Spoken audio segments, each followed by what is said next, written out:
Hey, is that an original Bill and Ted thing? It's not original. Okay. You know, I had a ton of those. Replica. Remember, as I said 2 years ago, I started selling stuff. I sold a crap load of these things to a guy in the UK, and they're all original costumes. I just had so many. I have a few left that I have on displays, but I thought, what am I doing? I got 12 of those. I had, because they just gave me a ton of them. I wish I would have known that I could have got you some originals. I would have taken anything you got from that movie. Can I ask a quick question? Sure. Since you have the doll up there, going back to Bogus Journey. Now, how is it on purpose that the Easter rabbit, kind of looks like Chucky? Everything. Easter egg? Everything I do looks like Chucky. I used to sculpt things, and there's something true about sculpting. We all know this in our business, that if you sculpt something, a lot of times it ends up looking like you. I don't know if it's because we're used to looking in the mirror and making expressions when we're sculpting, but people said the Crypt Keeper looked like me. I don't know why, but they'd say other things I made look like. But it's possible that that you really thought you thought the Easter Bunny looked like Chucky. Exactly, but I mean, just you can kind of see that it's kind of a similar little face there. Yeah, it probably was just the big doughy, because it had big doughy brown eyes, I think. But yeah, maybe there's no mechanism. Now we did use on the Crypt Keeper. This again was from Tales from the Crypt. We used Chucky's eyes, not his mechanism, but just pulled out his eyes. I had made 30 some odd pairs of Chucky eyes, and when we got a budget for Tales from the Crypt, it was very low. So I had to beg, borrow, steal, grab servos out of things that weren't used, and kind of throw the Crypt Keeper together for the first season. And I grabbed Chucky's eyes because I thought they looked kind of cold and dead and like pale of color and all that stuff. So the Crypt Keeper has not these eyes, but the Chucky eyes. I was going to go back to Bill and Ted, though, about the costumes and the creatures and stuff in Bogus Journey. I mean, it looks so in-universe for Bill and Ted. When we come to Face the Music, it looks exactly like what you would expect really a Ted movie to look like. Wow. And even those two bodies you have in the background look like they come from a Bill and Ted movie. And I'm wondering, I know you collaborated with people on this one, how you keep that kind of style intact so this doesn't look like anything else. When you see it, it's Bill and Ted. Well, it's funny that you mentioned that, because that was the whole discussion that we actually sat down, with the director. I sat down with the director and I said, listen, especially when it came to the old age makeups, I said, times have changed. The 80s and 90s, especially the 80s, was real kind of, over the top big, like Pete Hewitt of Bogus Journey, the director. He liked things big. He liked dark crystal. So we kind of flavored, the stations were a little bit dark crystal-y, if you remember that movie, and how the Skeksis or whatever, how that with, big nose things look. So he kind of liked that. And I said, well, let's put some big butts on them. So that's why the stations ended up with big butts. So there is definitely some jokes and some funny stuff, in the design. But we just, with the, Dean Pariseau on this one, the director, he and I both agreed that it should be less of that. Like he said, yeah, I mean, I've talked to Alex and Keanu, and we don't want to go that big. They still do, and they do all that, whatever, the surfer dudes. But they're pulled back a little bit. Yeah, they're older, so maybe they don't have the energy, that they had when they were kids. But it seems like it pulled back. But it's interesting that you say that some of that came through. And I'll tell you, on Alex's, this one here behind me, he came to me and he said, listen, I want to look like a mountain gorilla, like a completely muscle-bound gorilla. I said, okay, I got it. You want to have like big muscles, like you could just tear up anybody. Okay. And then he began to send me emails. He just kept sending me emails of different giant gorillas, like real gorillas from zoos.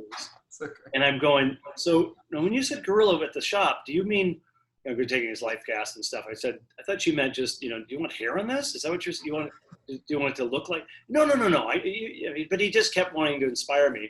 And so his is really over the top. Now he's got a smaller head, than most people. So it wasn't that small actually, but I'm just saying, he's shorter than Keanu.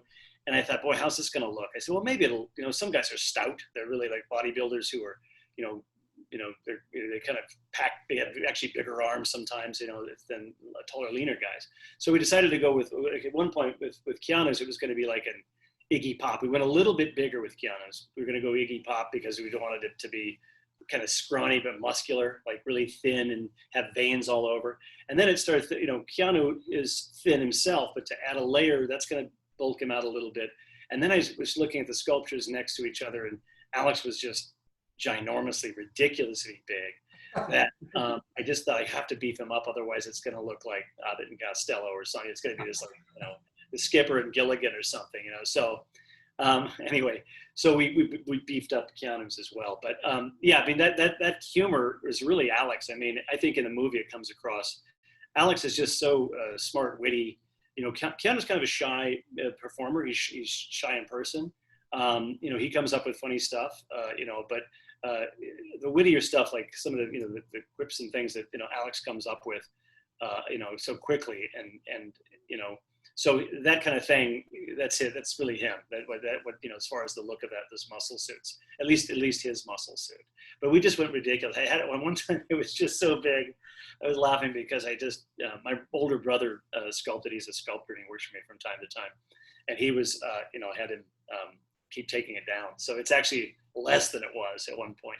And then I had both the guys come over to the shop after a wardrobe fitting down the street, and they came over, stopped in, and took a look, and we talked more about the look of it, and they also helped with the design of the tattoos. They thought it would be cool to have. Keanu came up with put San Dimas down here, and over here we'll have the Wild Stallions, and then or he'd go, and then Alex would say, yeah, and I want like two horses on the side of my head, and they thought, yeah, it'd be kind of cool on our stomachs to have like Love Forever Theo, or their wives' names, on some of their tattoos. So we kind of mixed that up, and then Tinsley Transfers, a company in town. They do basically all the tattoos for everybody. They're one of the companies that do that, but like the top one.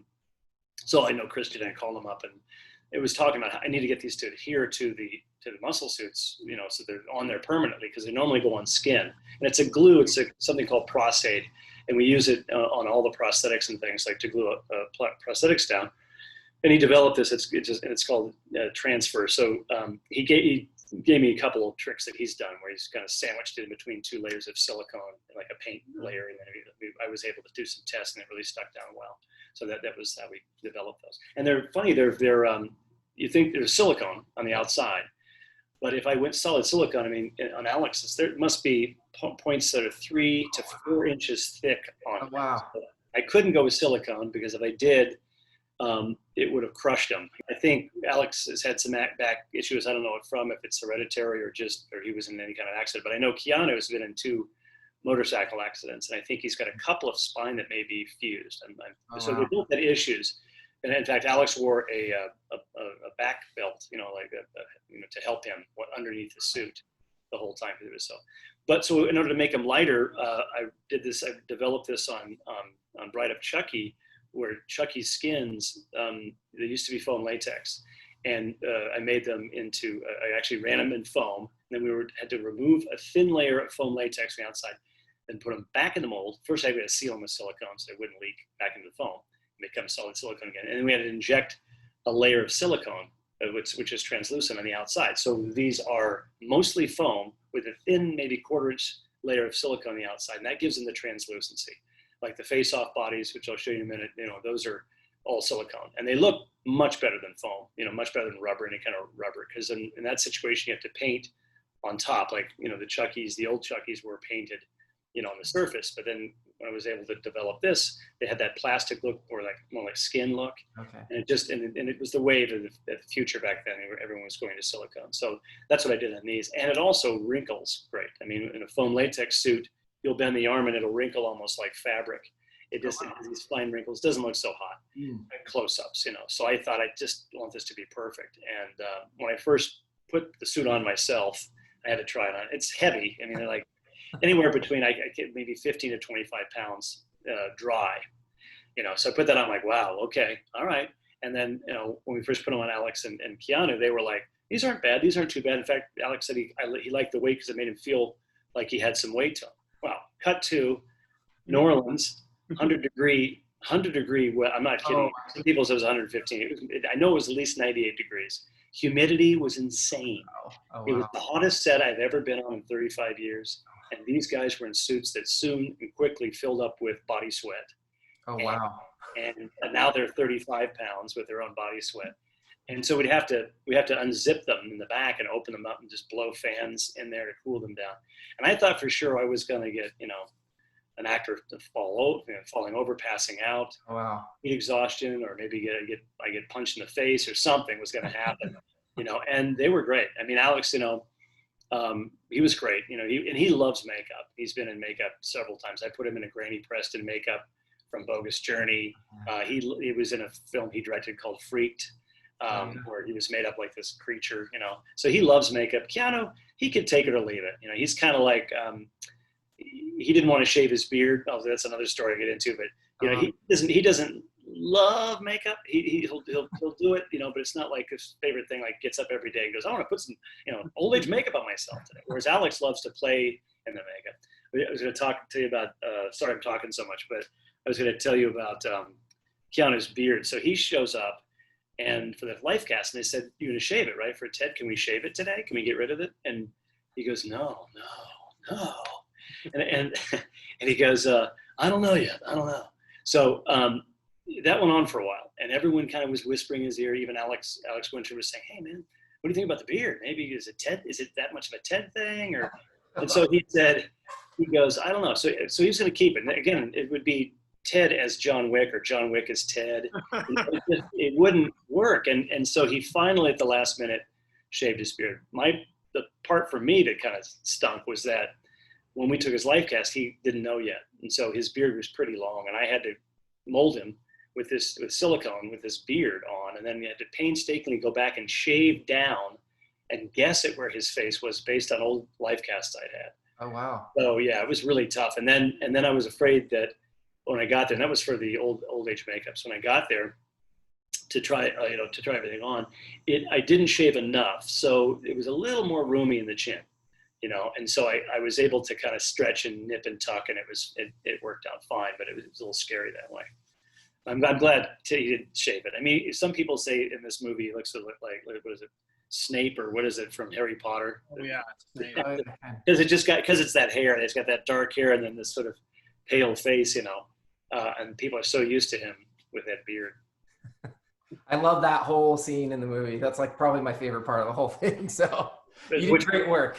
Just the prison stuff and the bodysuits and the way they acted it. It's just like the whole thing, the whole package is amazing. So. Some people actually thought some of that stuff may have been digitally fixed. The only thing they did do was they took down like the zipper in the back, and then we kind of tacked them down here, but we left that line there because we had to get them in and out. The heat was so bad that we knew if we took the time to blend them and we tear that off, big mistake. So it wasn't a problem with Keanu because he had a big beard that kind of covered the edge. But Alex, every now and then when he lifted his head, you could see the line. When he stayed down like this, it was okay. But when he lifted his head up, you could see it. And so they went back in, did a little bit of racing for us at the end. And then if we ever saw them, which I don't think we did a couple of overs, they went and took that zipper line out. That was it. We had to get them out like in seconds a couple of times. Sorry to keep going on about this, but we only could afford one suit. Now we've got to do overs. So we got to shoot onto the guys in muscle suits. Then we got to coat over the shoulders of doubles. Oh. Back on the real Alex and Keanu play themselves. So it's back and forth. So we had to take the suits now, only one suit now, which, I told you that it filled with sweat. Yeah. So we got to get these on this poor stunt double guys afterwards. But there's a technique where you take, did a lot of this with Dana Carvey, had a bunch of fat suits on. I worked on Master of Disguise with him, and we would soak them in vodka. And what that does is not only get your actor high, no, I'm kidding. It kills all the bacteria, and then it dries out quickly, and it leaves absolutely no smell. So wow. My assistant and I, Mitch, we had to go back in and we bought all this cheap vodka from some liquor store down the street, $20 a bottle or something, and we poured it like 3 or 4 of them into a tub, and then we squeezed them. And every night, squeezed them out, and then put them up to dry, and then we put them back on the other guys. And they never knew the difference. They don't know now. Yeah. What, besides the amount of work, what do you feel is like the biggest difference between this new movie and what you did on Bogus Journey? Bogus Journey was like I had 5 shows going on at once. I mean, I was a lot younger, so I could take the beating, but I had 5 shows. I was doing I know one of them was Honey, I Blew Up the Kid. And I don't know, probably a couple other horror films or something. Maybe I was prepping a Child's Play, or like one of those things. But so it was, it was just packed with stuff. And we had the 2 stations. We had the big station. We had the good robots. We had the evil robots. We had heads that had to come off. We had zipper makeups that never made it to the film, where Ted unzips himself and Bill's underneath, and vice versa. Granny Preston's makeup. So that was a ginormous film for me. It was like one of the biggest effects films as far as all that stuff. This one was less. I mean, originally I was hired to do demons, a cave woman, Dennis the Robot. Okay. I was hired to do that, and I was hired to do the old age makeups, the Keanu belly, bald caps, and comb over wigs for Alex, and then the 2 muscle suits. And again, like so many productions, we had some financial challenges at the very beginning, and so it just was hard getting startup money. I had a couple people on, but I've been burned so many times. You always wait to get that first, even 5%, whatever you can give me, 2% of the budget, whatever you can give me, just to get going and start hiring people.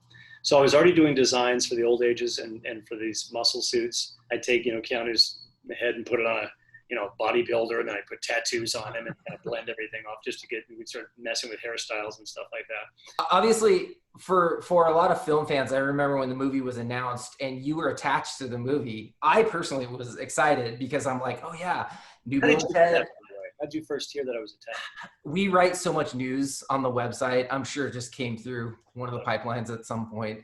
Yeah. But yeah, obviously your name being attached to a project, that's like, oh, cool. They're going to be doing practical effects in the movie, and it's not going to be all digital. So that was exciting. That was really because of budget. I mean, we're still, as practical effects people, we're still cheaper. Oh, wow. Some things aren't, like wire removal, we can't do that or whatever. Some things are cheaper to blend something quickly or whatever. But, to do anything, like to build these 3-dimensionally would be an amazing amount of money, and I could do it for a fraction. Oh, I know what I was going to say about Dennis the Robot, which was, so it got closer and the money wasn't coming. In fact, 2 weeks before we started shooting, we got the word, it looks like it's going to close down. Oh, wow. And it was like, I did all this work and I've been talking to Dean Pariseau and Scott Crew for a year, and Alex and Keanu, and now suddenly we're not going to make it. So then they finally came through with some money, but by that time I just got nervous about Dennis the Robot, because when you do a robot, and to do it right, it's like building a car. You have to sculpt all the parts. They have to be perfect. They have to be chromed or shiny or have that car paint, that you make it look like a thing you made out of cardboard. It's going to show and you're going to laugh and never work again. So I got nervous about that. And so I came to him and said, listen, I want to focus on Alex and Keanu. And I just thought they're the most important thing to me. They're the leads. They're Bill and Ted. This robot is a secondary character. I'd love to do him, but I knew, it was going to make me a little nervous, especially when I got into the old age makeups. I really wanted to make them look realistic and as best they could. So I suggested that maybe I'll find a replacement for myself. Well, they were kind of like, their faces dropped. I think Dean turned white. Like, well, what does that mean? And it was just, don't worry, I will oversee it. Well, I'll pick it. I'm going to find you a better person than me. So I ended up going back, and I went to Jose Fernandez, who does all the superhero suits. He does all the major suits. In fact, I think he's doing Master of the Universe or something now. He couldn't do it because of that film. And then I had 2 other choices. One was Stan Winston's old group, Legacy Effects. And the other one was Steve Wang. And Steve Wang had just started a new makeup effects company. And I knew that Steve would put his all into it. I knew that he would physically be sculpting, which he did. Not everything, but he was on it. I knew he would do all the designs. He'd oversee it. He'd make sure that he would do it. He wouldn't let me down. I'm not saying that Legacy would have let me down, but I just know they were so busy. They're huge. They do everything. And, I just had a feeling that there was going to be somebody else would be stepping in, and we'd have to be dealing with the third person. There's 2 guys over there, John Rosengren, and Shane Mahan. And I just thought they would not be, as attentive. And so I pushed for Steve and said, really, this is my choice. And they went with that. And Steve did a fantastic job. I mean, he really did. I think Dennis turned out, for what it is, it's a guy in a suit. but the actor Anthony Kerrigan is just fantastic in it, and I love the character is so good. I'm disappointed I didn't get to do it, but I'm happy because these age makeups, and Paul, you had mentioned that about the it feeling like a Bill and Ted movie. When we got to talking with the director about the looks of everything, he said he was going to direct it more realistic, and less over the top. And I said I'd like to approach the makeups that way, so that besides what Alex was having me do with this giant muscle-bound suit, I wanted the textures to be real. I wanted the flesh to feel real. I wanted the every little pore to be sculpted in the old age makeup, so that they would come off looking real. So you didn't think when you're in that scene, oh, it's another. Not that Granny Preston from Bogus Journey was a bad makeup, and it's still. I looked at some pictures recently, and it's okay. It just kind of holds up. It's foam latex, but I just wanted it to be I feel like we've kind of moved a little bit beyond that more hokier 80s humor. So I wanted it to be realistic, that people weren't looking at it and thinking about the makeup, that they weren't thinking that this is. I hope this comes across. I'm not assuming that it is, but I hope it comes across that the makeups were realistic enough that they weren't thinking again about, it's the two actors in makeup. That's what my hope was. Oh, yeah. I don't know. You guys can tell me whether you thought it. I'll say that the mansion in England, or they're not in England, but they have the English accents. Yeah. And Keanu has his shirt open and his guts hanging out. Yeah, totally. The time I watched that, I thought that was just Keanu, and it was the second time I went back and I knew I was talking to you, and I was watching that suit specifically, and I was like, wow, because there's that scene where he kind of scratches his stomach and stuff. Yes. Yeah. That made me think is how do you kind of train somebody to be in that suit to also kind of pull off some of the body acting just to make it look realistic? That was his thing. I mean, sometimes actors do that, and you get nervous because you've got all this punched hair, and he was scratching it every time. I thought it's gonna fall out. Actually, I wasn't.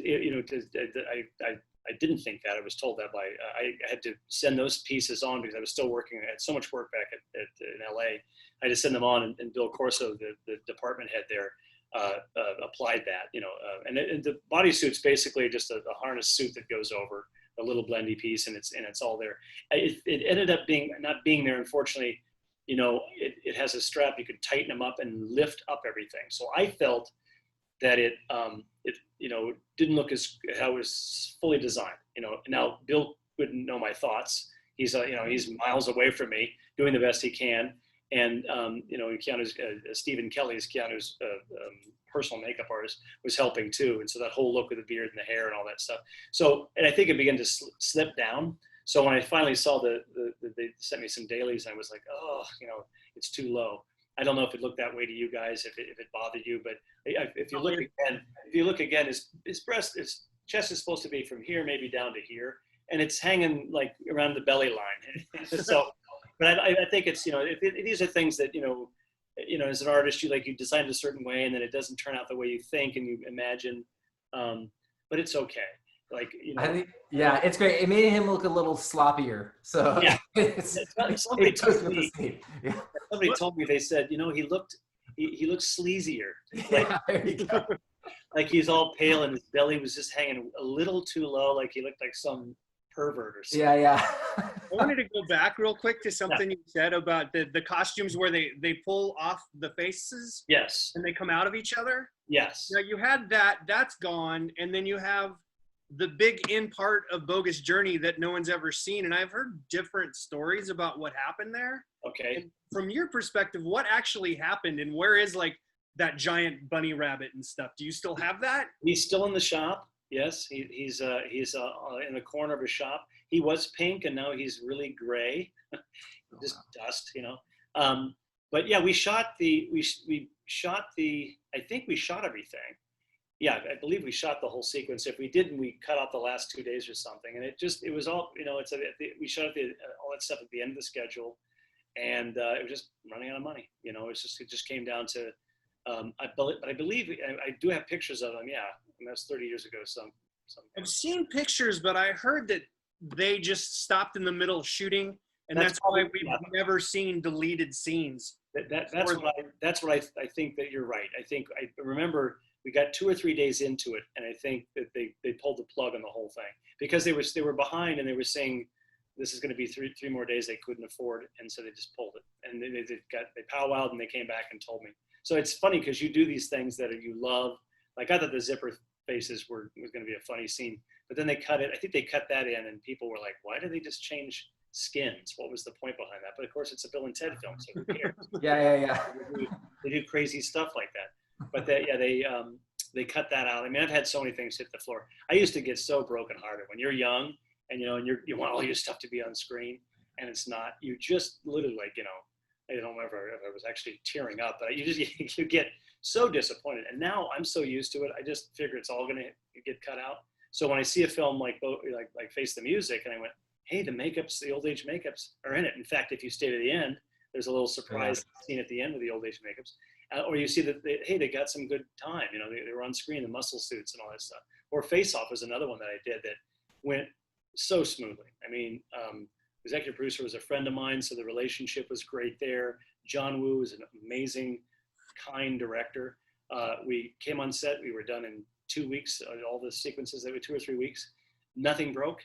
No servos burnt out. The stuff looked good, and we ended up taking a shot away from the digital effects guys. There's a scene where it's actually my hands massaging, I'll show you this right behind the screen here, but massaging the skin face into John's face. But we actually were putting it back onto the Nicolas Cage's face, muscle face. So I'm massaging it in, and at the end, they were going to do a dissolve into the real Nick Cage because they didn't think by the time I massaged it in would really look like him. But it settled into place because it's basically a mold that sat on top, and it just massaged right into his face. And Oliver Wood, the DP, just shouted out at Dailies like, "Why are we doing this expensive digital effect when this looks perfect?" And everyone went, "Yeah, you're right." So then the digital guy walks up to me and said, "You just cost me about $100,000. Oh wow! And sorry, man. He was a friend too, so we just laughed about it. But it was actually great because they're always taking stuff from us, especially now. So it was great. Yeah, it was great to get one back for the exactly. Yeah, it's great. But anyway, I'll buzz you over here. I'll show you some stuff on the table. Here's some designs. Again, there was some early robot designs that I did for Dennis the robot. So did you do those first, and then somebody else took over that? Yeah, that's when I gave it. I was talking about Steve Wang. That's when I gave it to Steve Wang. I gave these all to him, and he took them and used some parts from them. He redesigned some things, and he had some existing robot parts that he was using. So he kind of put together, based on what he had, and then the designs I did, and then new designs himself. Here were some of this was an early demon. I don't know if you can see that or not. That was going to do. We ended up doing simpler demons. Now the two writers did the demons in the movie because people were wondering about their cameo, and I figured that out the other day. Is that right? Yes, that's exactly right. Yeah, I designed a secondary, simpler demon that was on a sort of a heavyset wrestler looking guy, and so Bill Corso took that idea and applied it to both the writers, Ed Solomon and Chris Matheson. I'm going to pull the lights out here because we're going to go over to the wall, and I don't want any reflections. Anyway, here's like some appliances here, Keanu's appliances. So we did 4 sets of this. So if you look, all the I'll pull up Keanu's here. All the hair's been individually punched in. You can see the skin through the hair. This is the back of his head. So this is one of them that we didn't use, and then we did hands too. Hand appliances, 4 heads. I think there's a total of 7 or 8 pieces. There's a nose. You can see that one. And then when these guys in here are just paint tests. So we put the whole thing on busts of them, and then I did a pre-paint on these with another guy that works for me who's done tons of painting for me. Like all the painting on these I did myself. I did this one. But then I used a guy named Tom Flouts, and Tom's painted for me for years. He's brilliant, and he helped me because I had so many appliances. I had so many appliances to do that I had to bring in some help. Okay, so back in the. Look at this. Turn on some lights here. See if we can't. Anyway, guess who's underneath here?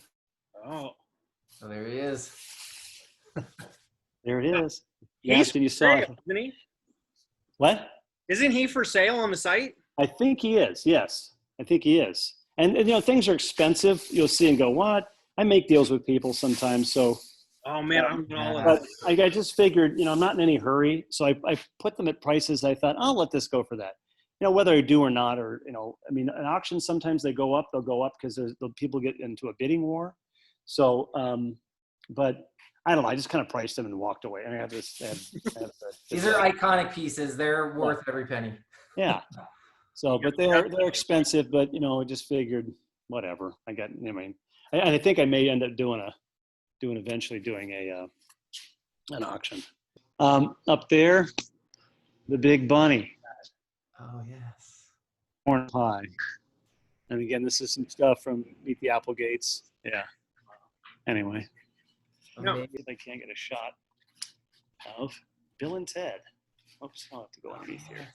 Look at that. So I've got all that stuff up there. I'll pull back. Yeah, you can see it. When they gave you those jackets, yes. Did they also give you any of the Adidas? I do have some. Like there's a pair on Keanu up there. I don't remember selling those, so I don't think I had any of those. But when I had leftovers, I had basically all of Keanu's, you know, his wardrobe and stuff like that. And I've got a few extra ones. I think I held on to one set myself. These are fading from lights and things like that have to be re-dyed.